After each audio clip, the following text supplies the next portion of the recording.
වැදූ මවත් උපන් බිමත් දෙව්ලොවටත් වඩා වටි සියලුම ශ්‍රී ලාංකිකයන් වෙනුවෙන් දායාද කළ An Island of Balance, The Middle Path, Finding the Balance Between Policy and Delivery. ආචාර්ය තිලංග සුමතිපාල මහත්මයා විසින් අපිට දායාද කරන මේ කෘතිය.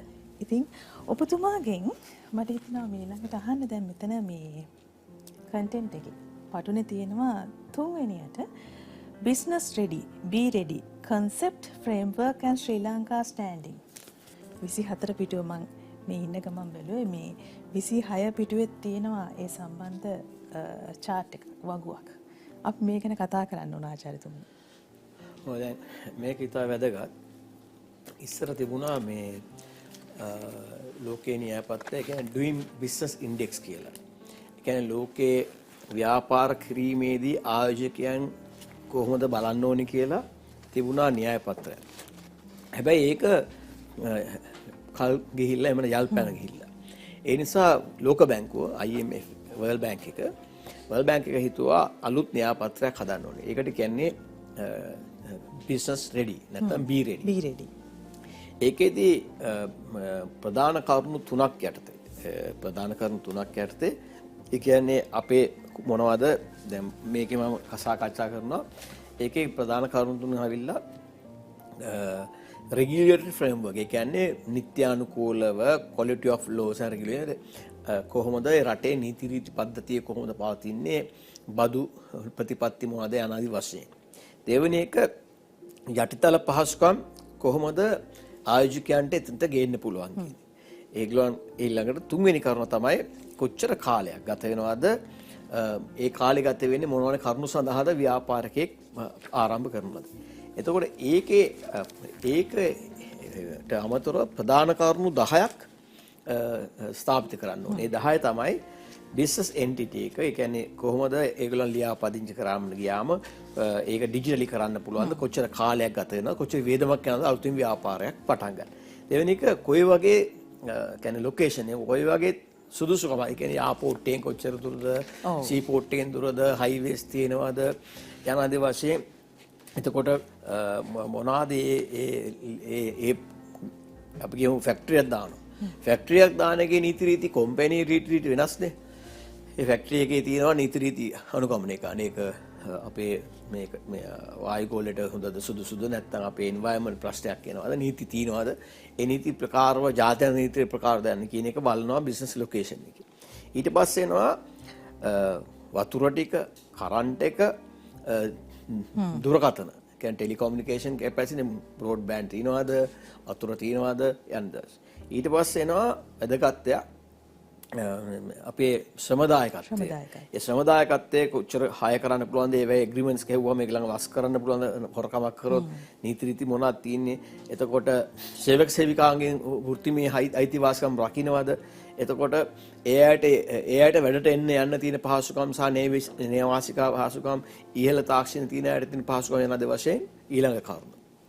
ඊට පස්සේ එනවා මූල්‍යමය දේ. ඒ කියන්නේ ෆයිනෑන්ෂල් සර්විසස් වල ඒ කියන්නේ මුදල් ගන්න පුළුවන්ද මුදල් රටින් පිට ගෙනියන්න පුළුවන්ද ඒකගේ ලාභ හම්බුනාම ඒ වගේම රටට සල්ලි ගේන්න පුළුවන්ද ආයෝජනය කරන්න ඒවට ඉන්ෂුරන්ස් කරන්න පුළුවන්ද ඒ කියන්නේ ඒවා ඒ සල්ලි වලින් පුළුවන් රක්ෂණය කරන්න ඕන මොන හරි ගින්නක් ගත්තොත් අපදාවක් වුණොත් ඊළඟට කොහොමද මුදල් පේමන්ට්ස් කරන්නේ ඒ කියන්නේ පිට රටට බඩු මුට්ටු ගෙවනවා ඒ කියන්නේ මොන හරි මූලද්‍රව්‍ය ගේන්න ඕනේ අමුද්‍රව්‍ය ගේන්න ඕනේ ඒවේ පිළිබඳ මුදල්. ඊළඟට ජාත්‍යන්තර මේ ගනුදෙනු පිළිබඳ.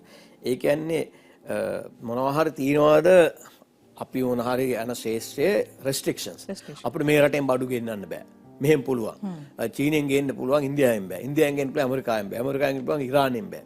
ඒ වගේ ප්‍රශ්නයක් ඇති වුණොත් ආයෝජකයන් බලනවා එහෙම මොන හරි තියනවාද කියලා. තියෙනවා නම් ඇයි තියෙන්නේ? ඒක ලෝකයේ එකඟතාවයක් මත නැත්නම් මේ අපිට විතරක් තියෙන ගැටලුවක්ද? ඊට පස්සේ බලනවා බදු සහන. ඒ කියන්නේ අපිට දැන් මේ අපේ බදු දෙපාර්තමේන්තුවට ගිහිල්ලා පොලිමේ ඉඳලා බදු ගෙවලා ආයෙත් ඇවිල්ලා කඩදාසි පුරවන ක්‍රමයක් නෙමෙයි. ඒකට කියන්නේ e-filing කියලා. තමන් බොහොම විනිවිද භාවයෙන් ඔක්කොම විගණන වාර්තාවල් දෙනවා. ඒකට සාපේක්ෂව මුදල් තැන්පත් කරනවා. ඒක අතිශය වැදගත්.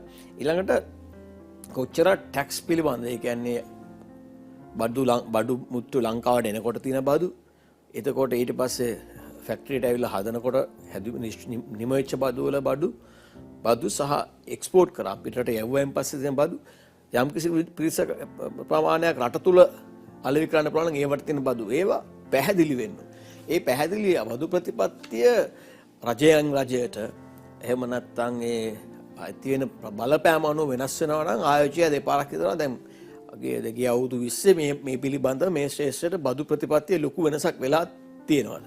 ඒක ආපු හැම රජයක්ම පවත්වගෙන ගිහින් තියෙනවද නැද්ද? එහෙනම් මොනවාද බලවෑව හේතු වෙලා? ඒක වැදගත්. ඊළඟට මාකට් කම්පිටිෂන් ඒ කියන්නේ දැන් අපි මොන හරි නිෂ්පාදනය කරන කෙනෙක් එනවා නම් ඒවා රට තුල නිෂ්පාදනය වෙනවද? ඒ නිෂ්පාදනය වෙන එක රට තුලම රාජ්‍ය ආයතන විසින් නිෂ්පාදනය කරනවාද? ඒ අයට විශේෂ වරප්‍රසාදයක් එක්කද ඒවා නිෂ්පාදනය කරන්නේ. ඒතකොට ඒ නිසා ඒ එන අයට ඒ කියන්නේ රටට ගෙන නිෂ්පාදනයක් නම් තරංකාරීත්වයට කමක් නැහැ. නව තරංකාරීත්වයේ මොනොපොලි කියන්නේ තරංකාරීත්වයේ රාජ්‍ය අනුග්‍රහය නිසා තරංකාරීත්වයේ මොට වෙලාද අඩු වෙලාද? ඒක වැදගත්. ඊළඟට ඩිස්පියුට් රෙසලූෂන් මොන හරි ඒ අතර මොන හරි වෙනසක් වුණොත් ඒ කියන්නේ ඒ ව්‍යාපාර කරන අය අතර අරුබුදයක් ආරවුලක් වුණොත් මොන වගේ නීති රීති කොහොම ගිහිල්ලාද ඒක ලංකාවේ හයිකෝට්ටයක් තියෙනවා නැත්නම් කමර්ෂල් හයිකෝට්ටයක් තියෙනවා ලංකාවේ පවතින නීති රීති අනුව කොහොමද ඒක විසඳගන්නේ ආබිට්‍රේෂන් කියලා තියෙනවා උසාවිය යන්න ඉස්සෙල්ලා විසඳ ගන්නවා ඊට පස්සේ උසාවිය තුලින් විසඳගත්තාම සාධාරණ ගිය අවුරුදු 5 හෝ 10ක කොච්චර කාලයක් ගත වෙලා තියෙනවද නීතිමය කටයුත්තක් ඉවර කරගන්න ඒවට බලපාන විදිය ඊළඟට ඒ කියන්නේ දැන් ව්‍යාපාරයක් කරගෙන යනකොට ඒ කියන්නේ යාට මේ රටේ තවදුරටත් ඉන්න බෑ අපේ මොන හරි හේතුවක් මත. එක්ක අපේ ස්වභාවික සම්පත් නැහැ මොන හරි ප්‍රශ්නයක් උඩ යාට ඒක අරගෙන යන්න ඕනේ වෙන රටකට. ඒගොල්ලෝ ඒකත් බලනවා. දැන් අපි මොන හරි తాවකාලික අවුරුදු 3කට 5කට වගේ අවශ්‍යතාවයකට ආපු ව්‍යාපාරිකය ඒ කාලය වුණාම මේ වෙන රටකට යන්න පුළුවන්. හැබැයි යාට ඒක ඩික්ලෙයාර් කළ හැබැයි ප්‍රකාශයටපත් කරලා නිත්‍යානුකූලව යෑමේ හැකියාව තියෙන්න ඕනේ. රටේ නීති ප්‍රකාශ. ඉතින් මේ ප්‍රධාන කරුණු 10 තමයි බලන්නේ. 10ට වෙන වශයෙන් බලනවා අපේ රටේ රෙඩිනස් එක අපි ලෑස්තිද කියලා. ඇත්තටම කියනවා නම් ඉතින් පළවෙනියටම රටවල් 50යි මේකට ලෝකේ මේ බී රෙඩි එකට ක්වොලිෆයි වුණේ. එහෙම නැත්නම් ඒකලන් සුදුසුකම් ලැබුවේ. ඒ 2025 තමයි මේක පටන් ගත්තේ. දෙවනි වටේට ගියා. දෙවනි වටේ ආපු රටවල් 50ක් ආවා. 50. ඒකෙත් අපි නෑ. දැන් 106ක් රටවල් බී රෙඩි වලට පෙළ ගැසිලා තියෙනවා.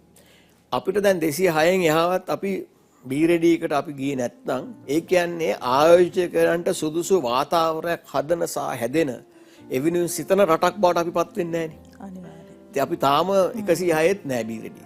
ඉතින් මම කියන්නේ කවුරු ආණ්ඩු කරත් කවුරු මේ රට පාලනය කරත් මේ වගේ ජාත්‍යන්තර න්‍යාය පත්‍ර අපිට පැත්තකට දාලා ඒවා අපි ගණන් ගන්න නැහැ කියලා එහෙමත් ඒවට අපිට දැනුම නැහැ අපිට අවබෝධය නැහැ කියලා එහෙම යන්න බෑ. එතකොට මේ ගැන මම දීර්ඝ වශයෙන් මම කතා කරෙත් ලියලා තියෙන්නේ ඒ වගේම මම එතනින් යහට ගිහිල්ලා සංසන්දනය කරා. ඒ කියන්නේ අපිට බී රෙඩි කියන එකට ගියාම ප්‍රධාන වශයෙන් බලපාන කරුණු මොනවාද?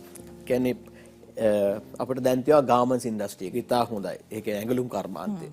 ඇපරල් එනර්ජි ඉතාම වැදගත් අනාගත ඊළඟට ෆින්ටෙක් ඊළඟට හොස්පිටැලිටි ඒ කියන්නේ ගොඩක් ටූරිසම් බලාපොරොත්තු වෙන අපි ඒ පිළිබඳව. ඒතකොට ඒකත් එක්ක දැන් සංසන්දනය කරලා ලංකාවත් වියට්නාමයත් ඉන්දියාවත් බංග්ලාදේශයත් මැලේසියාවත් ආසියාව කලාපේ. ඒ වේදී අපි කොහෙද ඉන්නේ? අපි මම මේක සංසන්දනය කරලා අපි දැනට තියෙන තත්ත්වය අනුව අපි ඇත්තරම සමහර දේවල් වලදී අපි හිතා හොඳ තත්ත්වයක තියෙනවා. ඒ කියන්නේ ඔපරේෂනල් එෆිෂන්සි කියන එක වැළුවොත් අපිට හුඟක් පල්ලෙහා. නමුත් අපි මේ නීති රීති බැලුවොත් නීති රීති පැත්තෙන් අපි ඉහළ තත්ත්වයක තියෙනවා. කියන්නේ අපි කියන්නේ බංග්ලාදේශයටයි වියට්නාමට වඩා හොඳයි රටේ නීති රීති ව්‍යාපාරිකයන්ට දෙන තත්ත්වය ගිය අවුරුදු 15ක් විතර තිස්සේ. හුඟක් හිමින් හොඳට ඇවිල්ලා තියෙනවා.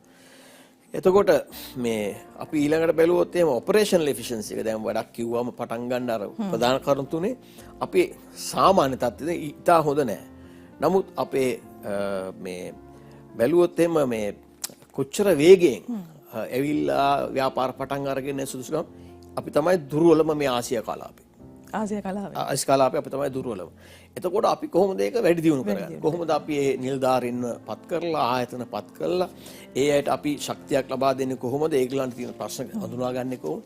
මොකද මේ මගේ අධ්‍යයනය අනුව පේන දේ තමයි ගොඩක් අපේ ඉන්ස්ටිටියුෂනල් නැත්නම් ආයතනික වශයෙන් අපේ ලොකු පරතරයක් තියෙනවා. ඒ කියන්නේ සමහර ආයතන මිශ්‍රණය වෙලා ආයතන 3-4කට බලය ගිහිල්ලා තියෙනවා. එතකොට එක තැනක ඉඳන් මැදිහත් වීමක් කළා ඒක ඒ ප්‍රශ්න විසඳ ගන්න පුළුවන් කමක් නැහැ. අනිත් පැත්තට සමහර මේ අලුත් මේ වගේ න්‍යාය පත්‍ර වලට එය අරගෙන යන්න ඩ්‍රයිව් කරන ඒක අරගෙන යන්න මේ කරපියාගෙන යන්න අමාත්‍යාංශයක් හෝ දෙපාර්තමේන්තුවක් හෝ ආයතනයක් යම්කිසි කෙනෙක් නැහැ. එතකොටත් ඒක කඩාගෙන යන්න මොකද මේ වගේ දේවල් විශාල වශයෙන් පෞද්ගලික අංශයේ සහයෝගය අවශ්‍යයි. චේම්බර් ඔෆ් කොමර්ස් එකේ සහයෝගය අවශ්‍යයි. ඒ අය ඇවිල්ලා ආණ්ඩුවට කියනවා ආයි දැනුවත් කරලා යනවා. ආණ්ඩුවත් ඔව් ඔව් ඇත්ත කියනවා. මේ කෙරෙන්න ඕනේ කියනවා. ඒගොල්ලොත් අදහසක් ගන්නවා. ඒගොල්ලොත් අරගෙන යනවා. මොකද රාජ්‍යකරණය රාජ්‍ය පරිපාලනය ඒ වගේම මේ වගේ න්‍යාය පත්‍රයක් යන එක ඒ අයගේ ප්‍රමුඛත්වය ගන්න තමන්ට තියෙන අභියෝගය මත. අනිවාර්යයෙන්. ආණ්ඩුවක් කරනකොට ආණ්ඩුවේ අභියෝගය ජනතාවගේ සුභසිද්ධිය ජනතාව පවත්වාගෙන යාම. ඒතර ඒගොල්ලන්ගේ මූලික සිද්ධාන්තය වෙන්නේ නැහැ මේ බී රෙඩි. එතකොට ව්‍යාපාර කරන අය දන්ගිනි ව්‍යාපාර කරන ඒ අයට අභියෝග එනවා. ඒතර ඒ අයට වෙන්නේ යාන්ත්‍රණය හදා ඉන්න ඒ අයට ව්‍යාපාර කරගෙන යන්න තියෙනවා. චේම්බර්ස් වල ඉන්න අය චේම්බර් ඔෆ් කොමර්ස් නැත්නම් චේම්බර්ස් වල ඉන්න අය ඒ අදාළ ශ්‍රේෂ්ඨුනේ ඒ අයට තමන් චේම්බර් එකට එන්නේ වෙන ව්‍යාපාර කරන ගවන්නේ. ඒතර ඒ අය දැනුවත් කරනවා කියනවා ඒගොල්ලන්ගේ අවශ්‍යතාවයට ප්‍රමුඛත්වය ලැබෙන්නේ නැත්නම් එයා එක තැනකදී අතාරිනවා. ඕන දෙයක් වෙච්ච දෙයින් අපිට ප්‍රශ්න යන අපි කිව්වනේ කියලා. හැබැයි ජාතික වශයෙන් බලනකොට අපිට ලොකු හිඩසක් එතන තියෙනවා. පාර්ලිමේන්තුව ගත්තොත් පාර්ලිමේන්තුව එකේ මම ඉවත් වුණායින් පස්සේ පාර්ලිමේන්තුවේ තිරසාර සංවර්ධන උදෙසා කිසිම ස්ලෙක් කමිටියක් නැහැ.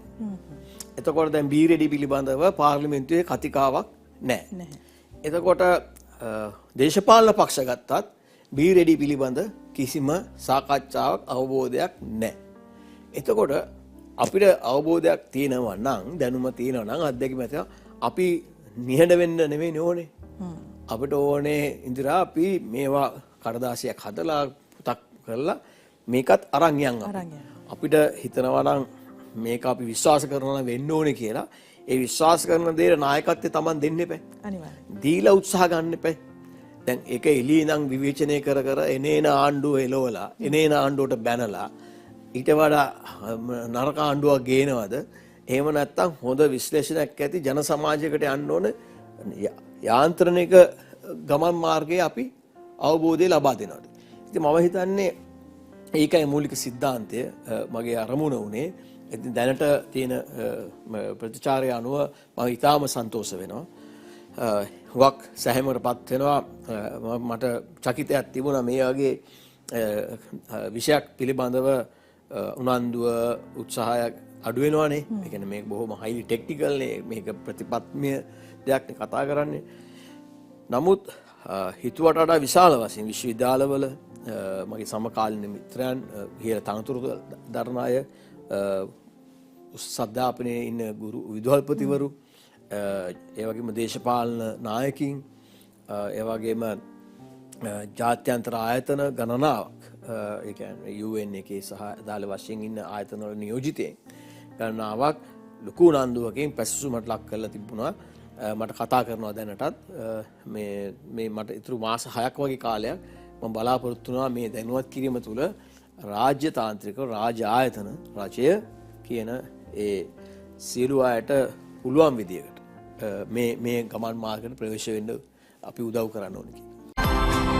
Every morning